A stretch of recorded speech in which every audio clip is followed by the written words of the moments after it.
Hey guys, what's up? It's been about week and a half. The last time I did one of these, towards the end of it, I was sort of hinting that the next episode might be a little different because I had some heads up as to something unusual coming up. And the more I started to get my head around that, I was like, you know what, maybe there's material there that I can, in my real life, that I could use here, right? Sometimes, what's more real, what's better than just bringing folks along if you have some sort of adventure. So that's kind of what we're going to do here. This is not something I'll be doing all the time, but it came up, it's spontaneous, and thus it's what I kind of got news about, and it's kind of fun. So without further ado, check out this video that I took en route, and we'll go from there. Hey guys, what's happening? I'm on a plane. Now, what's that all about? Well, it sort of goes like this. As some of you may know, my wife travels a lot for business. She travels Middle East, South Africa, Europe, Singapore. She travels. And in the course of that, she gets a lot of sky miles, and they just pile up. And she can't really use them, they just pile up. And so she got a hold of me. She's gone this week. And then she got a hold of me and said, hey, do you want to go to Barcelona for like the weekend? And I said, yeah. So her fingers do the walking, and she's booking tickets, and Beck and I are going to go to Barcelona. This is great. And then she gets a hold of me and says, you want to go first class? And I said, oh, hold on a moment. Lovely. Yeah. So, I'm on a 10 o'clock flight to Barcelona. I'm going to go see all the cool stuff. I'm going to drink the sangria, paella. It's going to be good. Going to be a lot of eating. But I'm going to get there at like 6 a.m. my time, which is basically noon in Barcelona. And I want to run that whole afternoon and see stuff. So in order to do that, I got to sleep. Now, that's the only thing that's cool about first class being first class. But the seats recline and sort of become beds, so you can sleep. So I'll send you some shots, and I'll send you all like some video of cool things in Barcelona. Okay, so a little bit of background. I think I sort of alluded to it there, but my wife is a lawyer, and when we met and we were dating, she was a lawyer, and she was an outside counsel for a major U.S. multinational, but she wasn't with the company. She was an outside attorney, outside counsel. But she was asked to go in-house with this big firm. And she agreed to that, decided to do that. That would be a good next step for her. And in the years that have gone by, she's gotten very involved in regulatory, meaning she sort of runs the regulatory arm of this big company. And they operate all over the world, and therefore that company needs to be able to follow the regulations, the regulatory environment within each country. So she has people all over the place that she routinely needs to go visit and understand what their issues are and so forth. So it's quite a gig. She's quite a gig. And she travels quite a bit, but never really uses the Sky Miles all that much, and they pile up. And that's why, she got the bright idea of like, you know what? Well, you guys want to come along, and how do you say no to that? And we didn't. So is it unusual? Yeah, it's unusual. Do you grab it? Yes, I think you grab the opportunity. It was real kind. My dude was into it, and so we got on a plane and we took off. And obviously, now the question is, are we? The first big order of business is if you're only going to be there for a couple days, boy, you better get some sleep on the plane. And so let's hit what it was like next morning. Okay, so we seem to have survived that. Surprisingly, went well. The seats fold down flat, and Beckett slept immediately, and I slept shortly thereafter. So we got at least 5 hours of solid shut-eye. Not that bad airplane sleep, but flat with a pillow, sleep. So that was essential. It was I joke about the first class thing because I don't need all that, but is it helpful? The flat seating is extremely helpful, and it's the difference between being a disaster today and not being a disaster today. It's a big deal. So we're good. Now we're coming into Barcelona. Usual stuff, customs. Find our bags, grab a car, and we'll go meet Rand, who's very excited that we're coming, which is nice. And then get a shower. Usual stuff. But I'm not feeling disgusting. Key to these trips: comfortable clothes when flying. You're gonna sleep in this stuff. Comfortable clothes. 2 words that will get you through any trip. So we do that. Like I say, grab a shower. And we gotta get out of here. We gotta go run around. I want to go see stuff. And first real big place we're gonna go to is the Gothic Quarter, which is the oldest part of Barcelona. It's where all the historic stuff sort of is. And really, really narrow streets. And they're hardly streets. They're more like alleys. I'm not sure traffic can even. I think it's all walking there. And I just want to wander it. I want to get a feel for this place. And every chance I get, I want to eat something. And I want to learn about this place. So. That's the scoop. By tonight, I'll be very tired and get some sleep in bed and go from there. So as you can see, it went pretty well. We got some shut-eye. We weren't destroyed. I am not a person. I don't like a lot about the whole first class thing. I'm not crazy about, because I don't like servitude, and I don't like the fawning serving people. I'm uncomfortable with it. Some people get off on that, and you can see that. You watch people and they need all that. Oh my, really? I don't dig it. But is there an advantage to the service? There's one enormous advantage, one very important advantage, and that is the sleep. You can now instead of being destroyed, you're not destroyed. It is that, like I said, it's that big of a deal. So that part is huge. Everything else I don't really need. But, when I first got there, right, they give you the glass of champagne, hey, listen, right?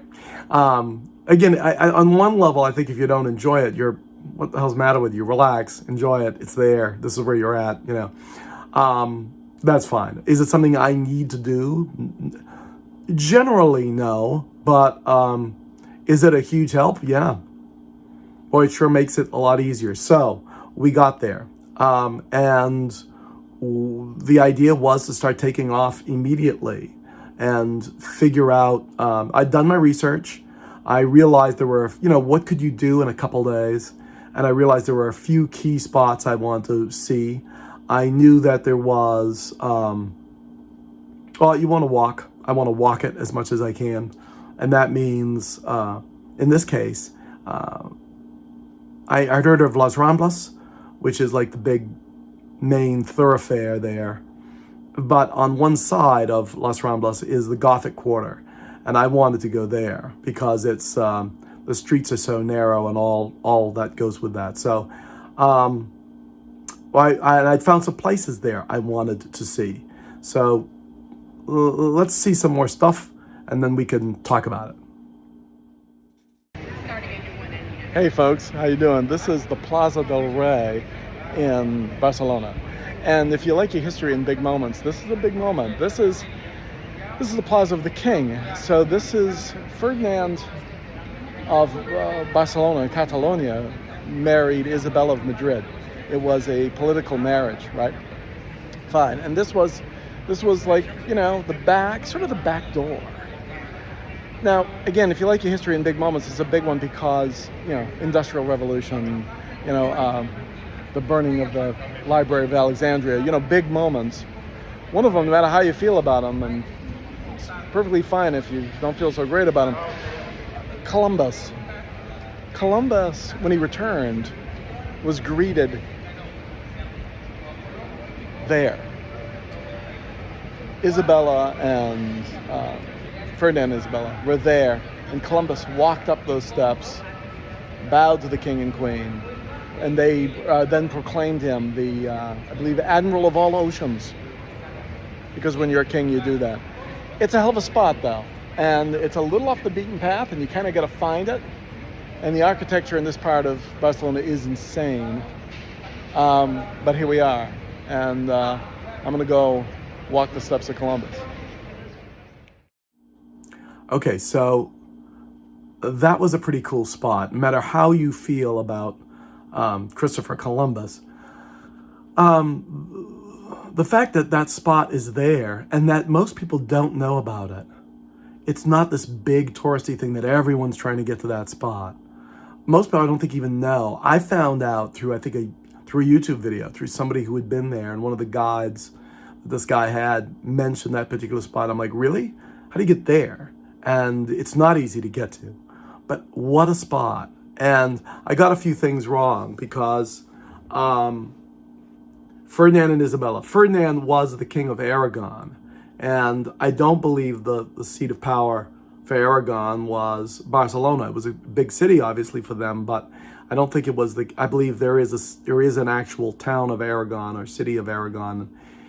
You know, that was the sort of capital, as it were. Isabella was the Queen of Castile in Madrid, and that marriage, a marriage of convenience. But they were a good team by all indications.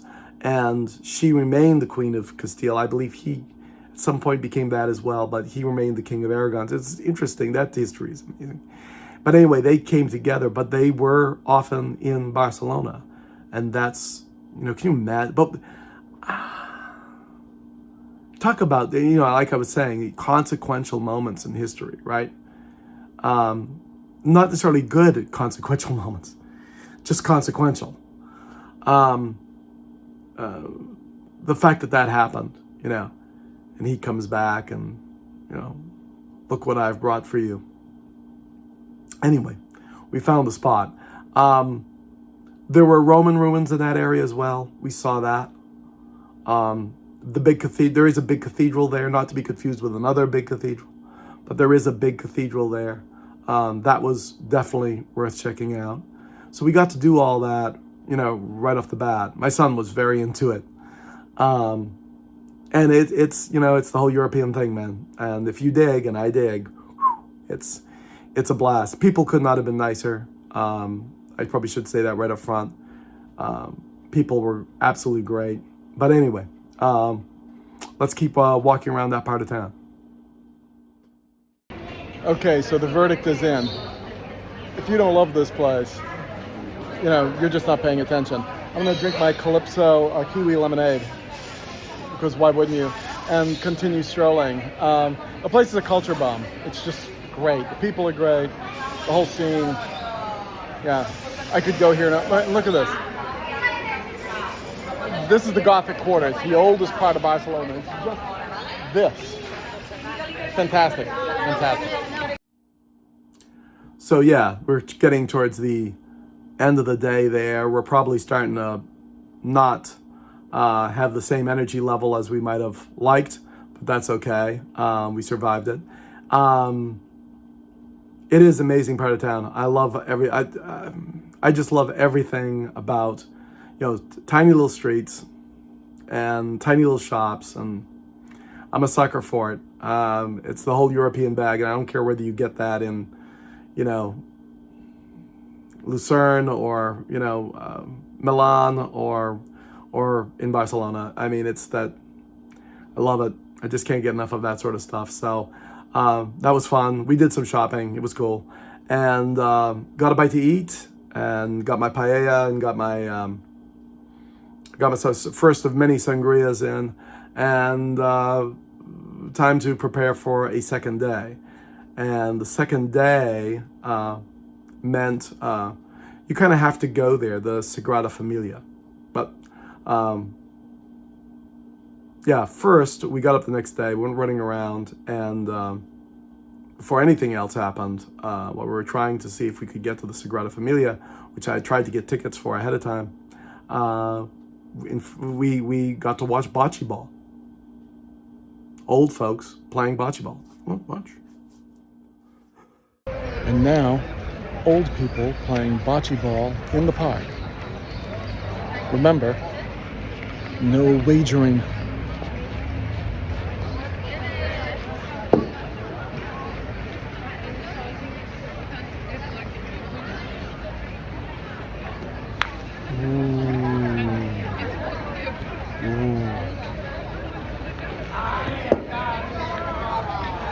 He's ready.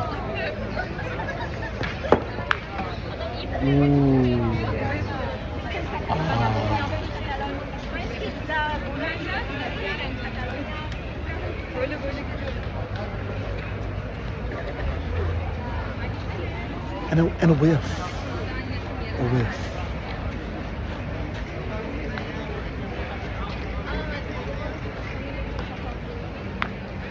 Unusual technique there. I see. Fascinating. So yeah, old people playing bocce ball. We got to check that out. And then I bought what I thought were sketchy tickets online, but turned out not to be sketchy. I managed to do it. Great. I got to go see, and we all got to go see, Sagrada Familia. Sagrada Familia is the big, it's like, it's the Statue of Liberty. It's the Colosseum in Rome. It's the Eiffel Tower. It is all of those things for Barcelona, and it is a Gaudi is the great architect of Barcelona, and his stuff is all over the city, and it's very modern and different looking, and distinct.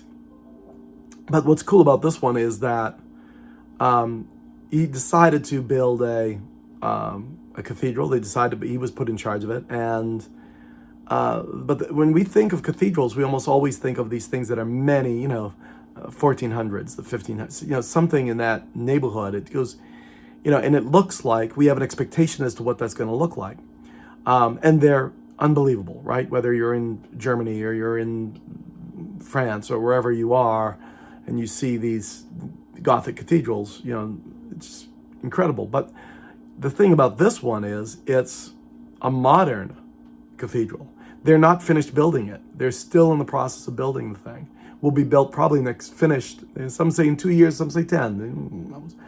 But they're going to finish building this thing. But it does not look like anything that you would imagine. It's much more open. It's everything about architecture. It's a whole other spin. So I've never seen anything that looked like it from the outside. And then as you go inside it, incredibly open, these incredibly clean lines. It's hard to describe. So we've got a little bit, I can show you a little bit about what that will look like. And then we can move on. Hey kids, morning. So there it is. That's the Sagrada Familia. Sagrada Familia is to Barcelona, the Eiffel Tower, the Statue of Liberty, the Tower of London, the Colosseum. It's that kind of spot. And it's unfinished. It's a cathedral. This shouldn't be confused with what we saw yesterday, which was the Cathedral of Barcelona. This is an unfinished modernist cathedral. It only got started a little over 100 years ago. They're going to finish it in the next year or two. Most cathedrals, like what we saw yesterday, 1400s, 1500s, 600 years old, 700 years old, 400 years old, 500 years. They're relics of that time. But this thing doesn't look like anything like that because it's modernist and it's Gaudi, and there's a lot of Gaudi all over Barcelona. But this is the big one, and it's very unusual. And if all went well, and my ticket buying was successful, who knows? We'll get a chance to go see the inside and all that. But it is, you wonder if it's going to live up to the hype, and it lives up to the hype. And you're just like, particularly close up, you're like, okay, it's just it is not like anything else. It doesn't look like any other cathedral. It doesn't really look like much of anything else. It looks like it. So yeah, happy we came, and we'll check it out, and more pictures.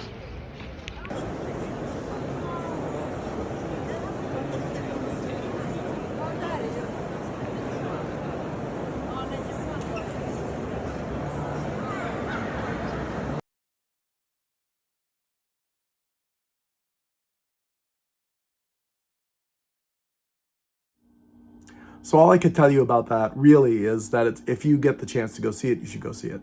You can make your own impressions. Now, it's been pointed out to me, but Dave, you're an atheist, and I am a rather committed atheist.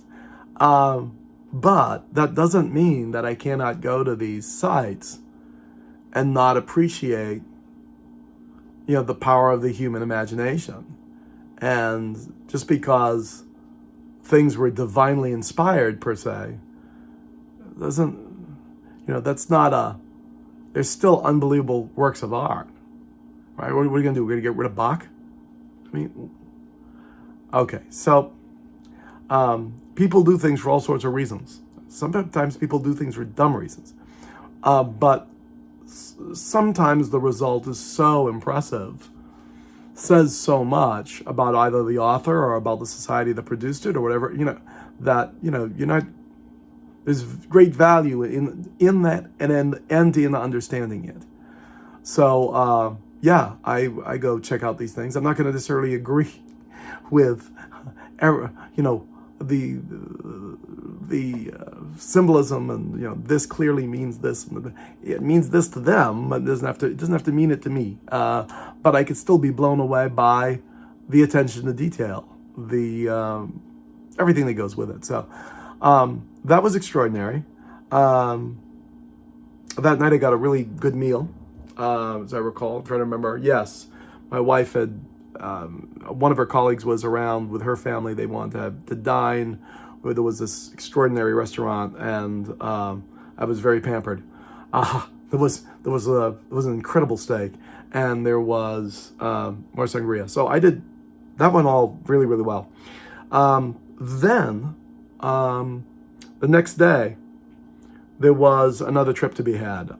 We actually left town. I had heard about a place called Montserrat of Spain, meaning Montserrat of Spain is about an hour northwest of Barcelona. It is in the there's some mountains there, and about 4,000 feet up or so, 4,500 feet up, there is a monastery up in these mountains, and you take a cable car to zip up to it. I love cable cars, so and it was a chance just to get out of town and see maybe a little bit else, some other part of Spain. Again, 3 days just trying to do everything we can, and we went out and checked this out, and it was extraordinary, and great views. And once you get up there, there is an additional funiculi that will take you even higher up. My son and I went off, did that, and walked around. Yeah, we're starting to get into the arid part of Spain. Boy, I would love to go back. I would love to be able to see more of that country, and in a physical sense. Madrid, obviously. There's other cities, clearly, but I'd love to see that more arid desert part of Spain. I think it would be really fascinating to check that out. So, yeah, I'll show you a little bit of what we've got from that portion of the trip.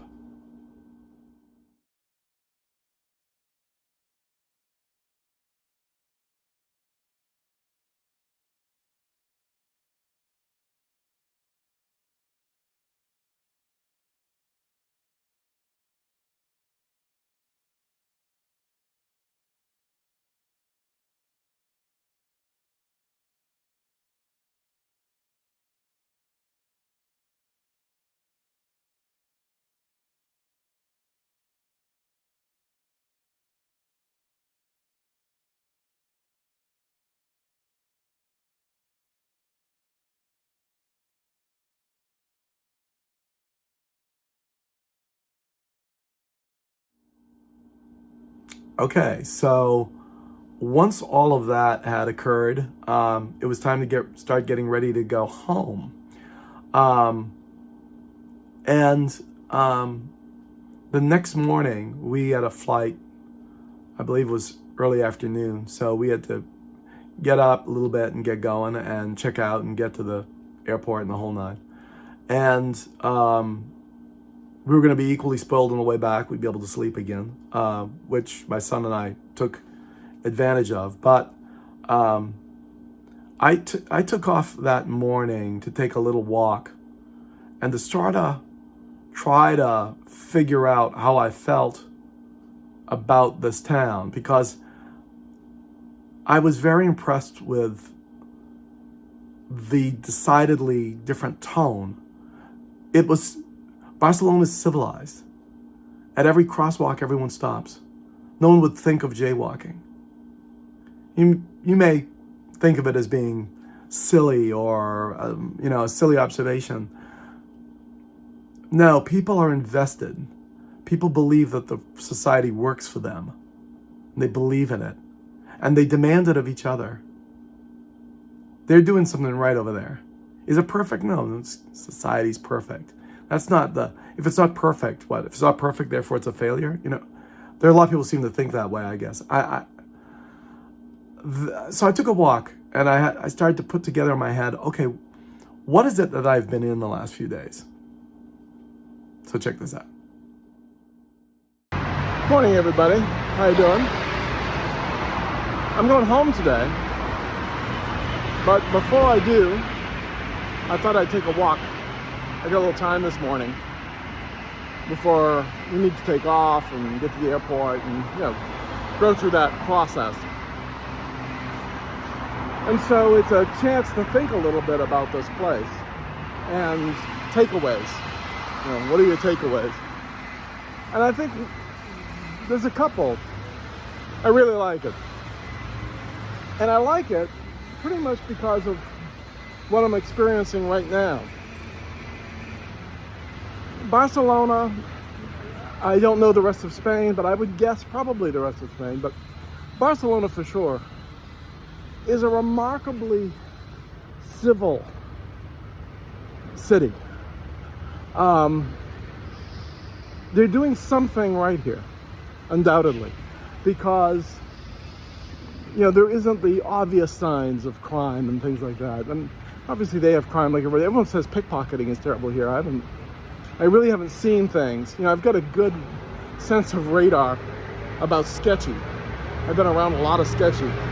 And so, you know it when you see it. Your instincts kick in. That doesn't happen here. What happens here is you notice how it works.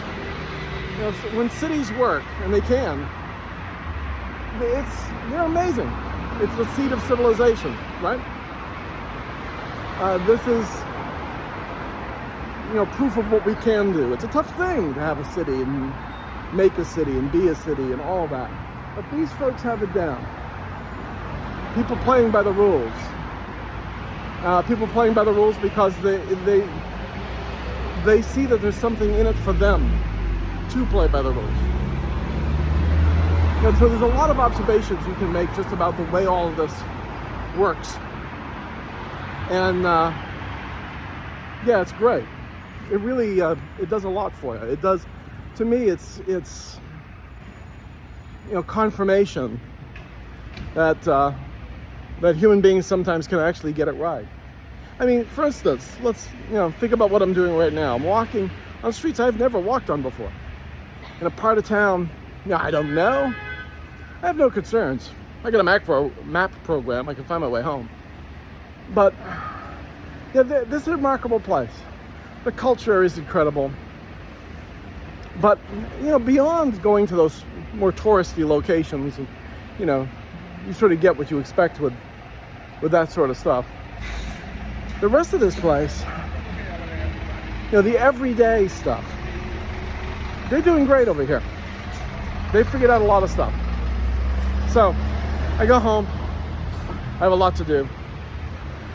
So it'll be good to go home. Rand's ready to go home. Beckett's had his couple days. He's ready to go home. Everyone's ready to go home. and that'll be good. But man, 3 days isn't enough to get it. It's gonna take more time. Did I scoot through the intersection? Thank you. I should say gracias.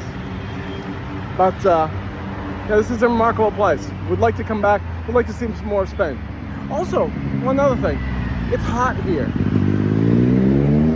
It's hot here. It is consistently 80 degrees here. So when I get home, it's going to be much cooler. We're going to be well in the fall, and I understand there's been a dip in the weather there, so it'll be a lot cooler. But here it's 80 degrees. So that's been it's been nice to suddenly zip back into what really feels like late August or something. All right, kids, I'll catch you when I get back to beautiful New York. And with that, we came home. Okay, so good trip, right? Cool stuff. But then we come home and we all fall ill. There's been a major COVID spike in Europe. Okay, and we've all been vaccinated and gotten boosters and so forth. I think I'm one booster short. Maybe the most recent one I didn't quite get. I'm not even sure anymore, honestly. There's been a lot of that, a lot of boosters. But I came down very ill, and my wife did, and my son did. So we all took COVID tests, and we were all negative. And last week, I was a disaster, but my son was okay, and my wife quickly seemed okay. By the end of the week, I thought I was maybe getting past it. Decided to take another COVID test because it started to go back the other way. I wasn't sure what was going on. And then I came up positive. And so did my son. So I immediately got him out of school.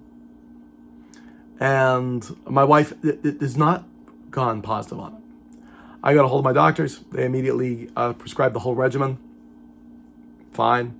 So I've been doing that. And I'm nearly at the end of that. What I could tell you about my own COVID experience is, the pounding headache, then the cold arriving, but the worst part being the incredible energy drain. You are so zonked. But that's, again, I'm not the only person who's had this experience, but there is a wide variety of what experience is. For me, I was zonked. Unable to keep your eyes open for 20 minutes at a time. And you're just, I lost a couple days easily that I just slept through for like 2 days straight. I was just like out. Now my son, luckily, does not have it nearly as bad. In fact, he's practically asymptomatic, but he had a positive test. So the good news is my guy is okay.